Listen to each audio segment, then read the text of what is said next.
Hello and welcome to episode 61 of the Anger Secrets podcast. I'm your host, Alastair Duhs, and over the last 30 years, I've taught over 15,000 men and women how to control their anger, master their emotions, and create calmer, happier, and more loving relationships. To begin with, I want to say thank you for tuning into this podcast. If you're new here, welcome. And if you've listened before, thank you for your continued support. After working for 30 years, helping thousands of people to control their anger, I want you to know that learning to control your anger should not be nearly as difficult as you might think. There are some simple and effective tools and techniques that will help you control your anger, master your emotions, and create a calmer, happier, and more peaceful life, usually far faster than you may think possible. So, if you have been struggling with anger issues for months, years, or even decades, know that there is hope. You don't have to continue living a life filled with anger, resentment, or frustration. You can overcome your anger and create calmer, happier, and more peaceful relationships. I will share as many of these tools and techniques on this podcast as I can, but I hope you realize that there is much I can't cover in these short episodes. If you would like to delve deeper into how to control your anger, I highly encourage you to check out my website, angersecrets.com, where I offer a range of courses, trainings, and other resources to help you on your journey towards anger control. Okay, just before we dive deeper into this episode, I want to acknowledge that this episode is due to be released on New Year's Eve 2023. It's the last day of the year, and for most of us, it's a time of thoughtfulness and reflection. Maybe you've had a good year and are looking forward to what 2024 can offer. Or maybe the last 12 months have been a struggle and you're hoping for better times ahead. Either way, take a moment to reflect on what you have learned, achieved, or overcome this year. And even if it has been a difficult year, try to identify at least one positive thing that happened this year or something that you are grateful for. And use this memory to take you into 2024, determined to continue growing, learning, and prospering. Finally, as I discussed in the last episode, the holiday season is a challenging time for many people, and it is often a time of increased risk of anger outbursts or arguments with your loved ones. For this reason, it is even more important to have the tools and techniques in place to help you manage your anger during this time. If you would like my help and support to do this, visit my website at angersecrets.com or get in touch with me. I am here to help you create a calmer, happier, and more peaceful life.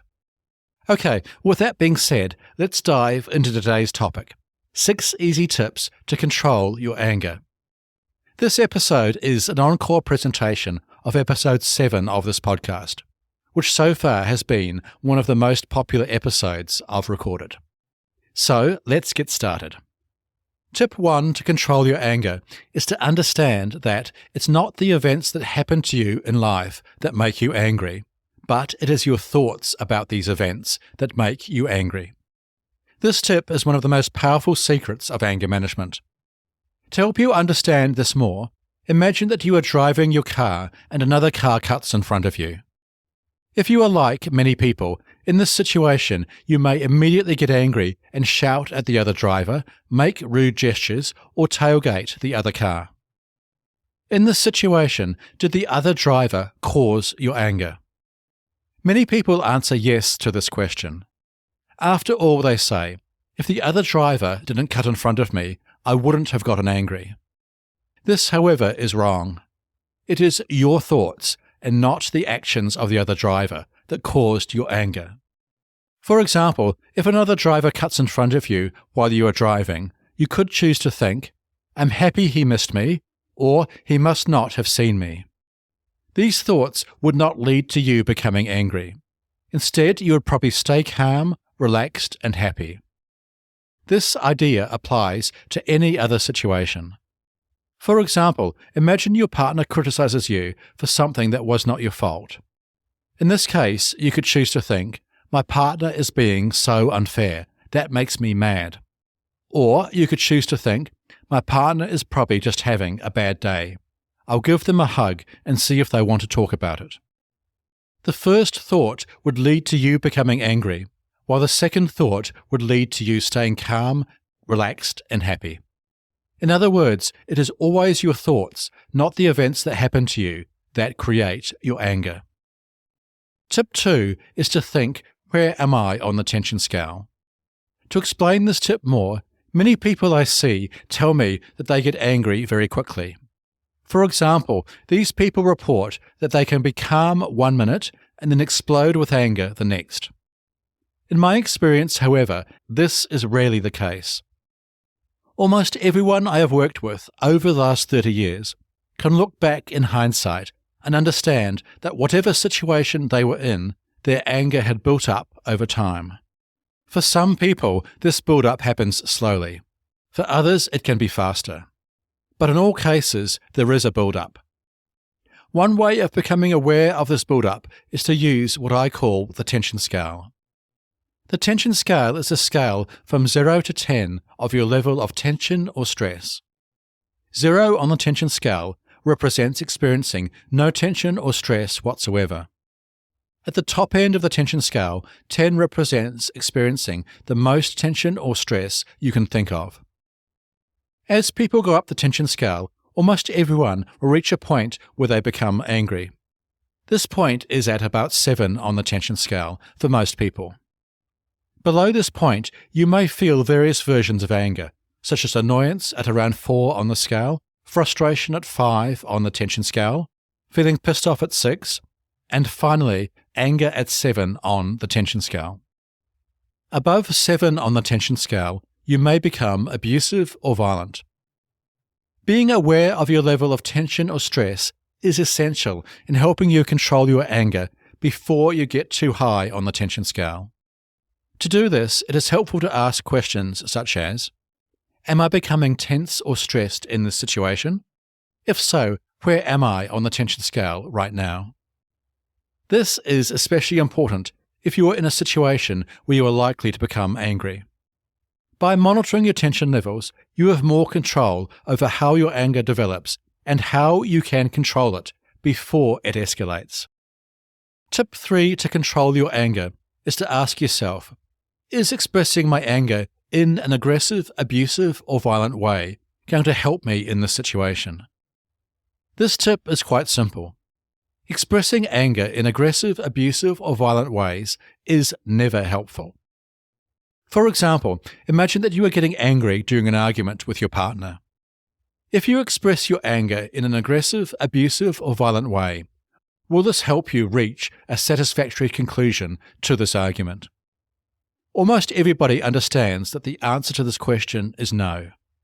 Expressing anger in aggressive, abusive, or violent ways never helps. It rarely changes the situation or the other person's behavior, and it almost always causes problems in the long term. For example, what do you achieve if you shout at your partner, intimidate them, or threaten violence? In almost all cases, it simply makes the situation worse. Your partner may become more scared, hurt, or defensive. They may even get angry themselves, leading to a much bigger argument. Or they may withdraw from the situation and stop communicating with you altogether. In all cases, reacting with aggression, abuse, or violence makes the situation worse. It damages your relationship and creates problems that didn't exist before. So, if you find yourself in a situation where you are getting angry and thinking about expressing your anger in an aggressive, abusive, or violent way, ask yourself, is expressing my anger this way going to help me in this situation? I guarantee the answer will be no. Tip 4 is to practice relaxation techniques. When you feel yourself getting angry or stressed, it is sometimes difficult to think yourself down the tension scale. This especially applies when you are above 5 on the tension scale. At these times, your body may be flooded with emotions. Due to this, it can be challenging to think clearly. In these situations, it is helpful to practice some simple relaxation techniques. A straightforward relaxation technique is to take some slow, deep breaths. I recommend you breathe in through your nose and out through your mouth. As you breathe in, count to 4. Hold your breath for a few seconds and then breathe slowly through your mouth, counting to 8. Do this several times until you feel your body starting to relax. At the same time as taking these deep breaths, it is a good idea to change your thoughts about the situation. For example, instead of thinking, my partner is being unreasonable, think, maybe my partner has a valid point. I need to think about this more. Or instead of thinking, this is so unfair, think, I can't change what has happened, but I can choose how I react to it. Relaxation techniques like this can be very helpful in bringing down your level of tension and helping you to think more clearly. But like all the techniques I discuss here, they need practice. The more you practice them, the more effective they will be. Tip 5 to control your anger is to put yourself in the other person's shoes. Usually when you become angry, you will be so focused on your own thoughts and feelings that you forget to consider the other person's perspective. For example, imagine you are getting angry with your partner because they didn't do the dishes. It is easy to get caught up in thinking how unfair it is that you always end up doing the dishes and how your partner is lazy or inconsiderate. But if you step back and try to see the situation from your partner's point of view, you may see things differently. For example, maybe your partner just wants to relax after a long day at work. Maybe they don't see doing the dishes right now as a big deal. Maybe they forgot it was their turn to do the dishes and thought it was yours. The point is that there are always at least 2 sides to every story. When you are angry, it is easy to think that you are right and that the other person is wrong. This means you do not try to understand the other person's point of view. Instead, you just try to prove that you are right.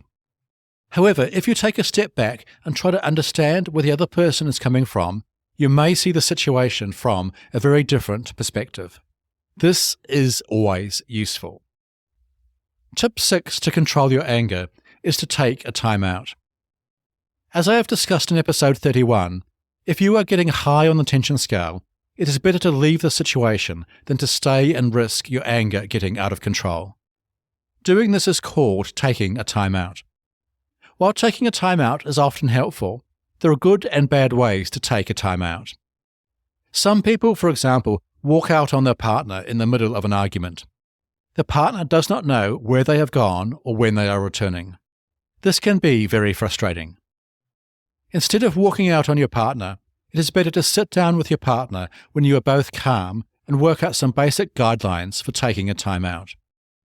For example, you could agree that either person can call a timeout at any time during an argument, and when a timeout is called, that person must leave the room immediately.